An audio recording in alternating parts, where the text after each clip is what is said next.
And welcome to the Crime Line Podcast. I am your host, Brad Hicks. And on this episode of the podcast, we're going to be talking about Gino Hernandez and the death of gorgeous Gino Hernandez. On February 4th of 1986, the wrestling world and the real world would meet at the tragic crossroads after the body of gorgeous George Hernandez was found dead in his condominium. Gorgeous Gino was only 29 years old at the time of his passing. And the interesting thing about all of this is that it would be 2, 3, 4 days before WCCW referee Rick Hazard would discover the body. Now, as you can imagine, family members who were in shock would scramble for answers, and the fans that would cheer Gino Hernandez, a notable heel, and if you're in the wrestling industry, heel would be the bad guy. Of course, they would mourn the loss of the heel that they love to hate. And here we are, more than 30 some odd years later, and these questions and theories still abound over exactly what happened to Gino Hernandez on his fateful night. Now, we're going to be quoting from a guy that wrestled with Gino Hernandez from a series entitled Dark Side of the Ring, and this aired a couple years back, and it's really good. So if you get an opportunity to look at that, you can watch Dark Side of the Ring, the death of gorgeous Gino Hernandez, and it's very interesting. But Jake the Snake Roberts, we'll talk about him when we get into this podcast, and his quote about Gino Hernandez. But what we try to do here is we're going to give you a little bit of the backstory as well on Gino, how he came up, and basically just go through the life of Gino Hernandez and the ultimate an untimely death of Gino Hernandez. Now, you could be asking yourself, well, why is this labeled a true crime? Well, it really depends on if you believe that Gino Hernandez overdosed or had too much alcohol or cocaine in his system, or if he was murdered. And that's something that is still out there today, and there's several people that believe that he was murdered, but then there's some that believe that he just was living the lifestyle and had overdosed on cocaine. But again, we'll leave that for you to decide. But in order to tell Gino's story, we have to start with Luis Hernandez, who was a professional wrestler under the ring names of Rito Carone and El Medico. Now, this was Charles Eugene Wolfe Jr.'s stepfather. Now, Charles Eugene Wolfe Jr. Would later be known as Gino Hernandez. And Patrice Aguirre, who would be Gino's mother, worked as a professional model for a long time, but mostly dedicated, a good portion of her adult life to being a homemaker. Now, we will later learn, and you'll later learn in this podcast, that Patrice basically is the main person pushing for answers involving her son's death. Now, it seems on the surface that those doors had been closed, that this is considered an accidental overdose, and the case would basically be deemed as that. Basically, all hope was all but lost, basically, on discovering the truth. Now, Gino had suffered some tragedy early in his life, because when he was around 12 years old, during a tour of Japan, his stepfather, Louis, would die. And now, from an early age, Gino, man, he was so keen and so proud of his stepfather, being a professional wrestler, and just couldn't wait. He was chomping at basically the bit to become one as well. Now, the youngster's drive would prove immeasurable, and he turned to professional wrestling at the age of 17 years old, right out of high school. Now, his trainer is Jose Lothario. Now, a lot of people will remember Lothario as having broken Shawn Michaels into the business later on, but he also took a lot of guidance from promoter Paul Boesch out of Houston, Texas. Now, going back into the wrestling business, Houston, Texas, back in this era, was the big time. It was a big show, especially when they partnered up with the NWA. And Gino had it. He had that it factor that we'll talk about later when Jake the Snake Roberts starts talking about him as well. But Gino had it, and he would wear his stepfather's boots during these first few matches, and he credited Luis for easily wrestling, how easy wrestling would come to him. Basically he would say, my dad did it for me. I was wearing his boots. He did everything for me. And so he gives a lot of credit to Luis, his father or stepfather, for his success. Now, in the early beginnings, Gino would go wrestle for SCW, which was Southwest Championship Wrestling, which was Joe Blanchard's promotion. And one of the first places going that Gino would work.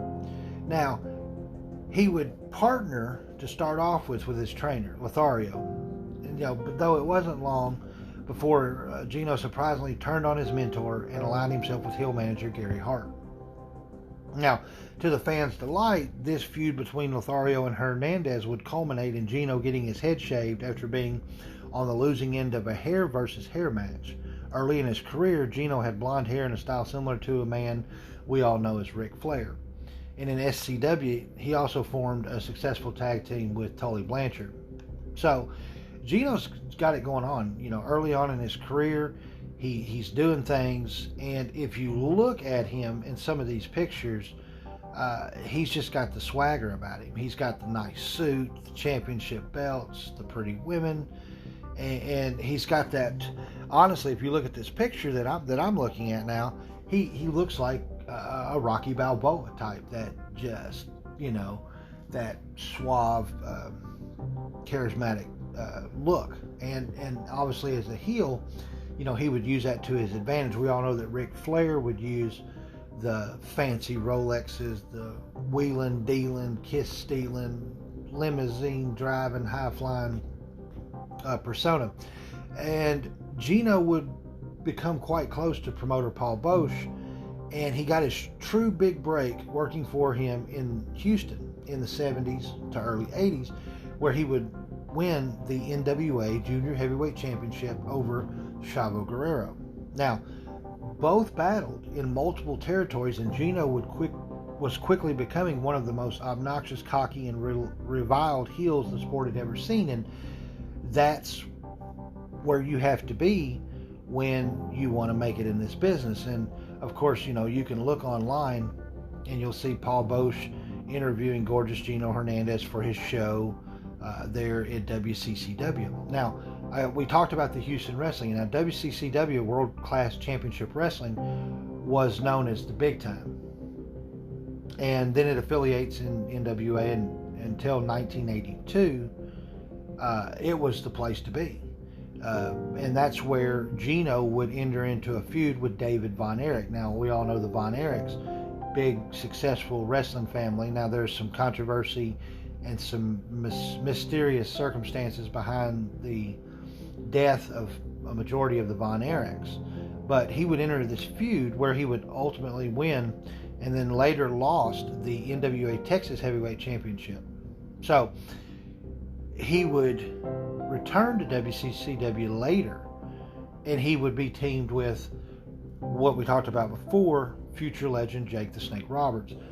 And this is the quote from Jake the Snake Roberts. It says, "He had the it factor. That separates everyday talent from the true stars." And then, like I said, Roberts would explain all this in the highly recommended documentary Dark Side of the Ring, The Mysterious Death of Gorgeous Gino. Roberts would also go on to say, you can't buy it, you can't steal it, you can't borrow it. You either got it or you don't. It's called charisma. And he had charisma, man.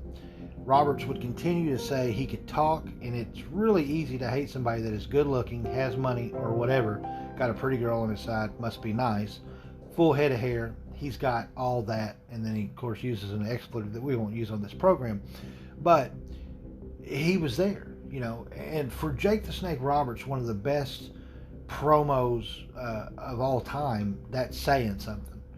And so Gino, who's already a huge regional star, would later team with Chris Adams in WCCW, forming the tag team known as the Dynamic Duo.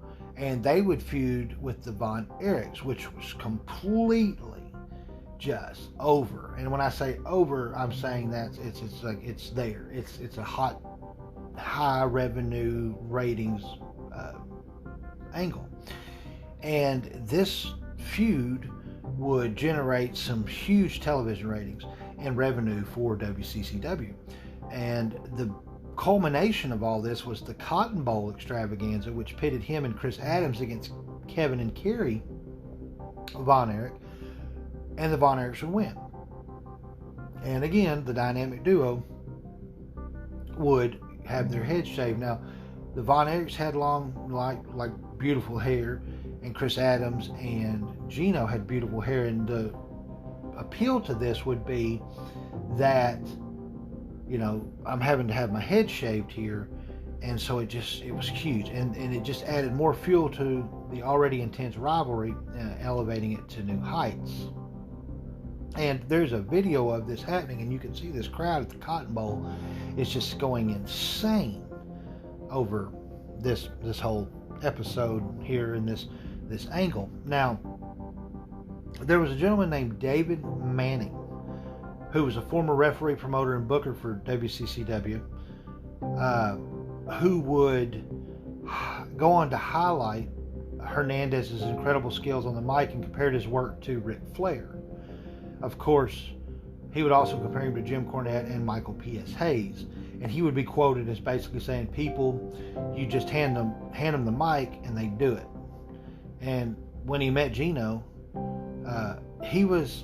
Manning was basically in a referee capacity and had been in the business for just about 5 years.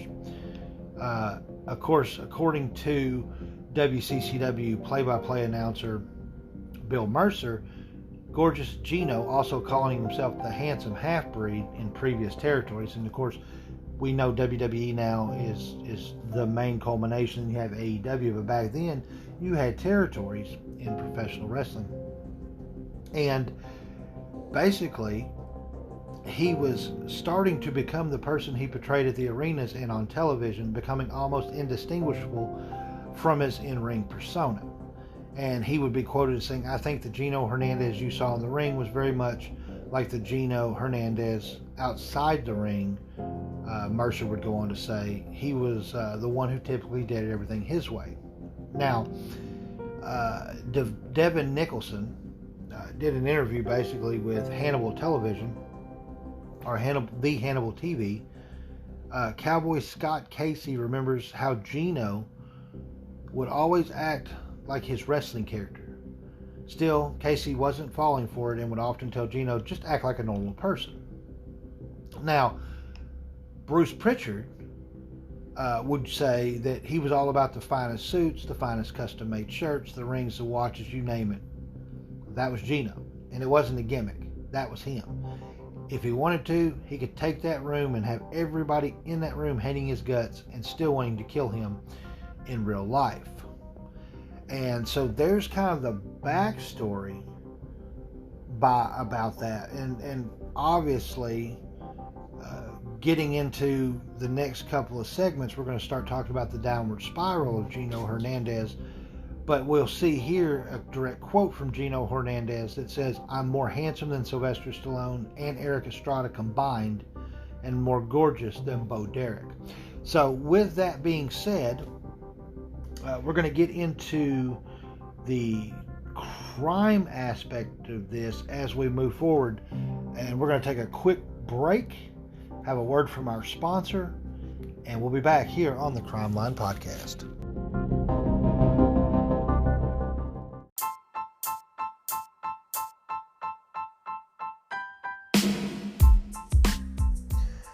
Hey, Brad Hicks here with the Crime Line Podcast. Do you have something you want to talk about? Do you have a podcast in mind, an idea that you're floating around? Well, make it a reality. Is it true crime, politics, whatever the case? If you haven't heard about Anchor, it's the easiest way to make a podcast. Let me explain. Number one, it's free. No money. It's absolutely free. And there are creation tools that allow you to record and edit your podcast right from your phone or your computer. Now, Anchor will also distribute your podcast for you so it can be heard on Spotify, Apple Podcasts, and many more. So look, it's free. You can use your phone or computer, and they'll do the distribution. What more could you want? Well, maybe you want to make money from your podcast. Well, you can do that with Anchor, and you can do it with no minimum listenership. Also, it's everything you need to make a podcast in one convenient place. All you got to do, download the free Anchor app or go to anchor.fm to get started. That's download the free Anchor app or go to anchor.fm to get started. Thank you, and always remember, Anchor is the place that makes your podcast possible.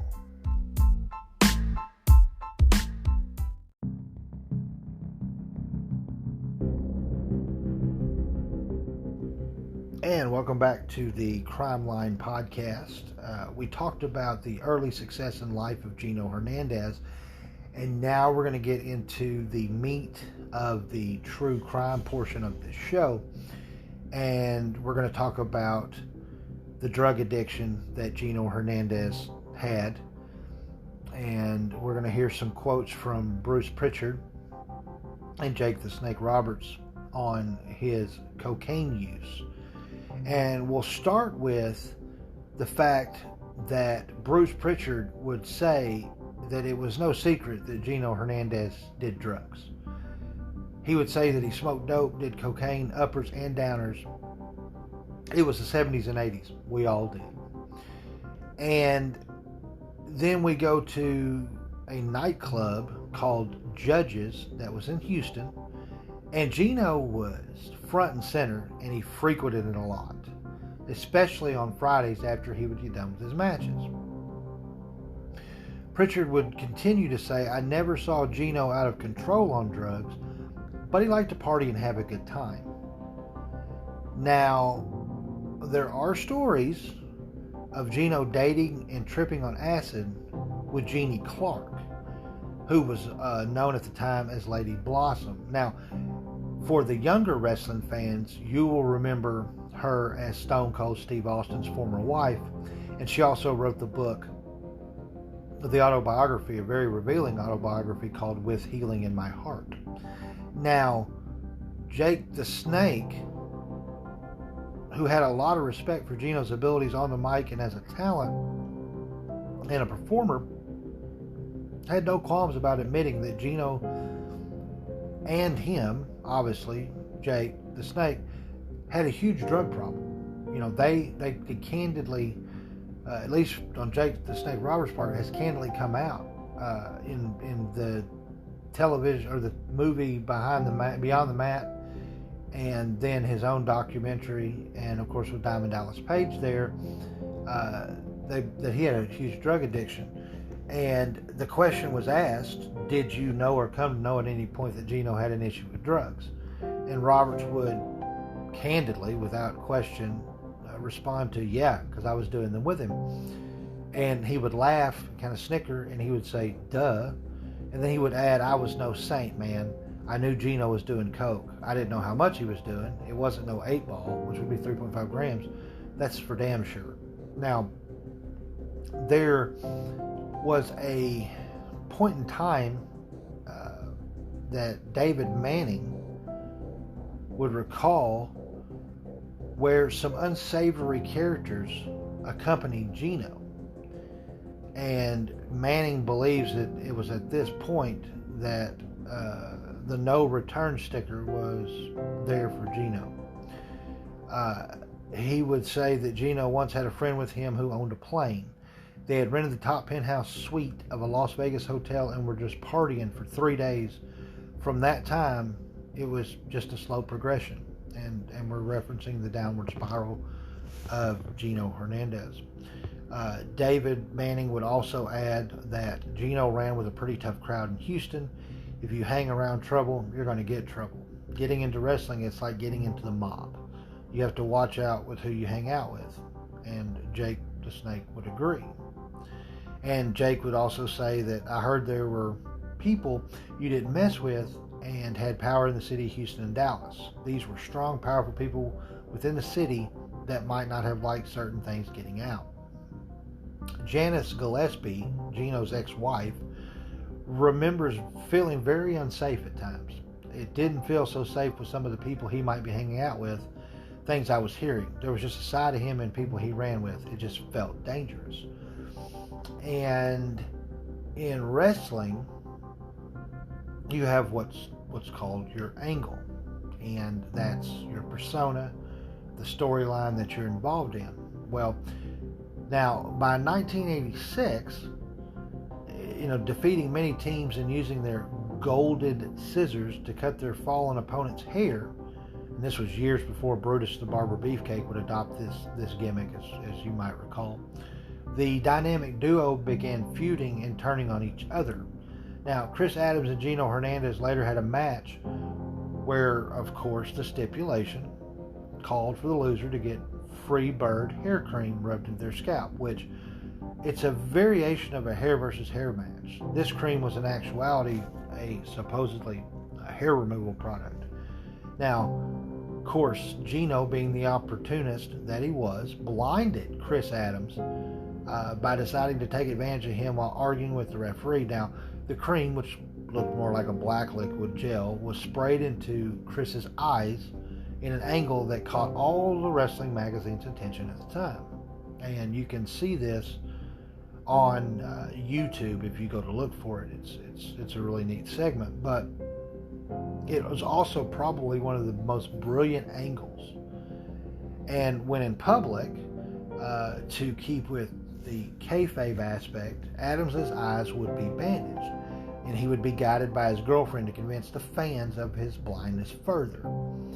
And it is a misnomer, or it was said that this angle was used to give Adams time off to visit his relatives in England. Now, he would return to Texas and continue his feud with Gino. Unfortunately, Gino Hernandez was found dead shortly afterwards. And this is where we're going to really get into the last days of Gino Hernandez. It was Super Bowl Sunday, 1986. And that's the last day that Gino's mom claims to have seen her son. She and Gino's ex-wife, Janice, believed that he seemed to be acting fidgety and nervous, as if he was worried something that might happen to him. She believes also that he had hid something in her house. That, commenting on the last day she saw him, Gino's mother would say he was in a hurry, always in a hurry. He seemed very nervous and he wasn't afraid of anything. And so this was kind of striking to Patrice, because her son was never worried about anything, but on this particular day he was super nervous. And there's just certain things you can't dodge. If someone wants to get you, they will get you. Now, according to David Manning, Gino had become super obsessed with wanting to have a gun, and he believed that someone had been in his car and was trying to kill him. He was also convinced people were following him and trying to harm him. That was the last night Manning says he ever saw Gino alive. Now, we get into the death of Gino here, because after no showing, 2 shows, and not being able to be reached, there was a concern over his well-being. I mean, Gino was not the type that would no-show a show, and you couldn't get a hold of him. So there was this concern starting to mount up. So David Manning had asked Rick Hazard to go check on Gino. Now, Hazard was able to climb over this wall, and he was able to peek through the window where he saw Gino's body hanging out from where the bed ended. Now, Walter Amon, who was Gino's manager, was called to open the door because he was the only person other than Gino that had a set of keys. Now, it wasn't very long after that the police would arrive. And they found a loaded gun at the scene, but drugs and paraphernalia were not. Now, Manning claims that a good source told him that Rick, perhaps out of instinct, dumped a large bowl of cocaine without the police finding out. Now, was he trying to protect somebody doing this? Was the scene cleaned up like Jenny Clark said she was told? She admits that she was surprised the police found no cocaine at the scene. The question on many people's minds, according to her, was where was he getting so much cocaine from? And that's where this takes an interesting twist. And if you believe that he OD'd on cocaine, then you believe that. But the question remains is where was he getting this cocaine, and did he get in trouble? So, according to Manning, now the police said that the body had been dead for at least 4 to 5 days, and was so decomposed that the cause of death could not be determined at the time. The amount of time that passed from when he died and when he was found is still debatable. Now, and they don't know. Because of the decomposition factors, they just can't approximate the time of death to its exact time. Gino's manager would call Gino's mother, Patrice, and would tell her about her son. And when she was told that Gino had been discovered but found lifeless, she just put the phone down and started screaming. And you can see the reaction and basically his death notification on YouTube as well. But according to his mother, this man that Gino would hang out with knocked on her door while she was grieving and told her that he would like to discuss Gino's funeral. He told her, Gino owed me a lot of money, but don't you worry about it because I'm going to pay for his funeral. She perceives no empathy or remorse in the man and felt like what he said was a threat. And now that would later be revealed that this man's name was John Royal.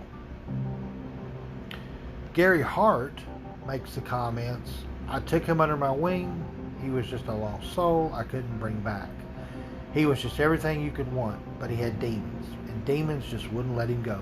No matter what I tried, I couldn't chase them away. I loved him to death. He died way too soon, and I feel responsible in many ways.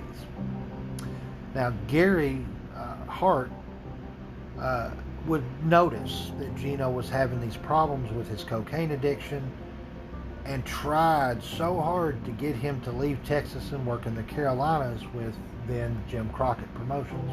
Unfortunately, to Hart's dismay, Gino refused to leave Texas. 5 days later, Hart's wife informed him that Gino had died. Hart basically would go into shock, and he cried for over an hour, while wrestlers Tim Brooks was there when Hart received the awful phone call and just started cursing profusely and endlessly. Tully Blanchard would go on record about Gino's death and say that he was a tremendous talent and that there were a ton of great matches that he would have ended up having that were cut short when his life was ended. Gino's not here with us, but it's just as tragic when Magnum TA's career came to an end. Now, at the funeral, Bruce Prichard would remember a platinum casket. He would also remember a group of men attending who took care of all the needed expenses. Prichard claims that the men toasted with champagne glasses and would say, "To you, Gino." He relates it to a surreal out-of-body experience. Now, the person doing the eulogy and retelling the stories about Gino Hernandez seemed very often weird to Prichard, and he just didn't feel right. Most the people at the funeral didn't seem to know who the person giving the eulogy was, but Patrice would recognize him and said that it was, once again, John Royal. The only thing she knew about him was that he was a drug dealer, or so she had heard. And so there in itself is the situation surrounding the death of Gino Hernandez. And we're going to leave it right there for a minute. We're going to take a quick break. And when we come back to the Crime Line podcast, we're going to talk about the rumors and theories that surround the death of Gino Hernandez.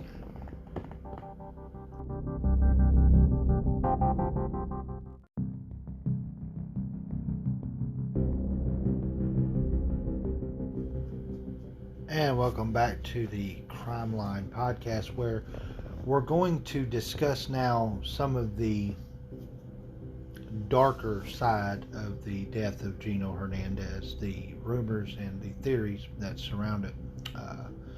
Now, they just began to swirl. They just took on a life of their own. And it almost seemed like anybody who was anybody and everybody had their own theory basically on what had happened to Gino on that fateful February night in 1986. Bruce Pritchard would recall, of course, that Andre the Giant told him that he knew for sure that Gino had been shot in the head. Now, there was that story, and then there were others that Gino would owe gambling money from a football game, or that he would take flights down to Houston several times a week for unspecified reasons. The fact that no family members were allowed to see the corpse, according to his ex-wife Janice. One of the people not allowed family members to see Gino was his manager. Now, it is interesting to note that Gino's condo was not locked from the inside when they found his body. And David Manning shares that Gino was super paranoid and that he'd always locked the door with the deadbolt. And because of him being a super heel, he was always scared that one of the fans that believed at the time that Gino was this super heel would find out where he lived and would come in and try to assimilate some form of revenge for something he may have said or done in his character. But so the door was not locked with the deadbolt like Gino would usually do.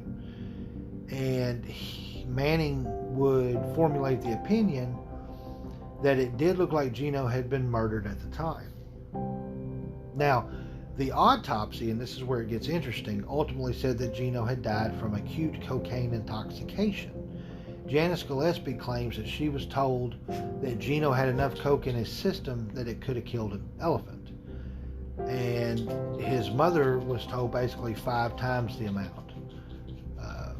Gino had well above the lethal amount of coke in his system. Bruce Pritchard commented that the medical examiner did not understand how much cocaine could get into someone being ingested. And so there's the theory of the cocaine, and with that sizable amount of cocaine in his system, that they're basically saying that he would have had to have eaten the cocaine in order for it to have gotten into his system in that big a dose. And then the opinion that Chris Adams may have actually killed him is where we get into this one, because the hatred that the former dynamic duo members had before Gino died, and then the blinding of his former tag partner Chris Adams felt, was so real to fans that they demanded authorities investigate Adams as a possible suspect in Gino's death. Now, that right there is just a reflection on how amazingly they sold that angle. And it was a clear example of how wrestling at the time was presented as real. Now, the magazines would portray this angle as being super real, and they milked it for everything it was worth. So basically, for all intents and purposes, Hernandez did indeed blind Chris Adams, according to many fans. David Manning added that It just goes to show how believable WCCW was. And he was referring basically to the fans actually believing that someone, in this case Adams, might go to the extremes of murdering Gino because he had blinded him. And we want to look into the Hernandez autopsy report and the possibility of murder. You have to look at the death of Gino Hernandez had a ton of anomalies associated with it. It described him as obese, Mexican, and uncircumcised. All of these were untrue. Janice, his ex-wife, even had doubts if the person they found was Gino, or had he faked his own death. She would claim that they would watch a program where the protagonist faked his own death, leaving a wife and a child behind, but reappearing like years later. And according to her, Gino would tell her, "I'm going to do that someday. That's what I want to do." Patrice sees it another way. She said, "Well, I wish it wasn't him in there, but I know in my heart that if he's alive, I would have heard from him." Janice does feel that deep down inside that Gino was murdered, though. And you think about people close to Gino who saw him in his last days fearful of something or someone. Brings to the corroboration that Danny Manning's story, being concerned about someone trying to harm or even kill him, could be absolutely true.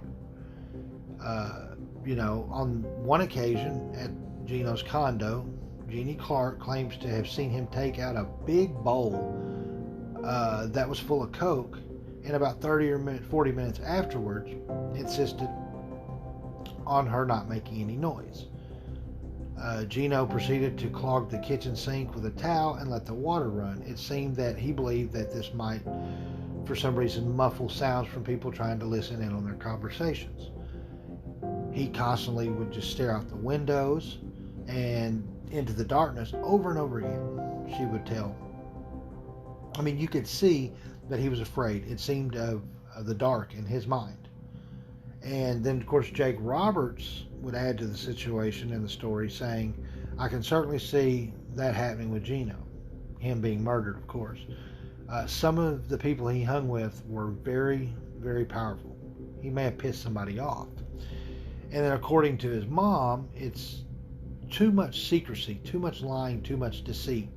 I truly believe he's not here today because of the people he chose to be around. And so, this is where the John Royal aspect of all of this kind of ties into what we're talking about today with the death of gorgeous Gino Hernandez. Now, John Royal had served a 30-year prison term for trafficking cocaine. Gino's former close friend and the person who did his eulogy at his funeral was contacted, and that being John Royal. And in a phone conversation that was shown on the Dark Side of the Ring, he denies that Gino owed him money, as Patrice said he had told her, but he does admit to having paid for the funeral. Now, John Royal seems really shocked to hear that there were rumors of Gino's death being anything other than accidental overdose. He said that he was at a club with Gino until about 1 a.m. the night that Gino died. He was in a good mood, drinking a lot, and I assume he was doing some drugs. Royal would say that Gino left with some airline stewardesses, which was the last time he saw him alive. He also mentions that he had a trial where it was fabricated that he had given Gino bad dope. Now, another former drug trafficker would come forward with the condition of remaining anonymous and gave his version of the events. He says that Gino was involved in selling drugs and he probably died because of a combination of alcohol and drugs, saying that the drugs just took a hold of him. He would also, in the Dark Side of the Ring documentary, would be heard assuring Gino's mother that her family had nothing to worry about with anything that happened. Gino's death was unfortunately a situation of his own doing. Now, any of that information and subsequent information that's come out over this 3 decades period, that Gino had tragically fallen victim to his own demons, there are still doubts remain over really what happened. And conspiracy theories still abound amongst fans and wrestling historians alike. Do we want it to be as easy as saying he overdosed on a combination of drugs and alcohol? Through it all, we hope his family has found peace. And that's the sentiment that's going around there. And a lot of people want to basically now focus on the talent that he possessed rather than the unfortunate circumstances surrounding the way he died. But it's really hard to do that, I believe, when you have these characters like John Royal and Gino's persistence of paranoia, and then you have the unlocked door, the bowl full of cocaine, the running water to muffle the sounds. It's really difficult in itself to accomplish anything other than was Gino Hernandez murdered. So I think really when you go and you examine this for yourselves, if you want to look this up, you can use various websites. ProWrestlingStories.com has a very good story, and I referenced a lot of the information in this podcast here off their article on the death of Gino Hernandez, which gives really good insight. Again, Dark Side of the Ring, the death of gorgeous Gino Hernandez, is another good thing to watch as well.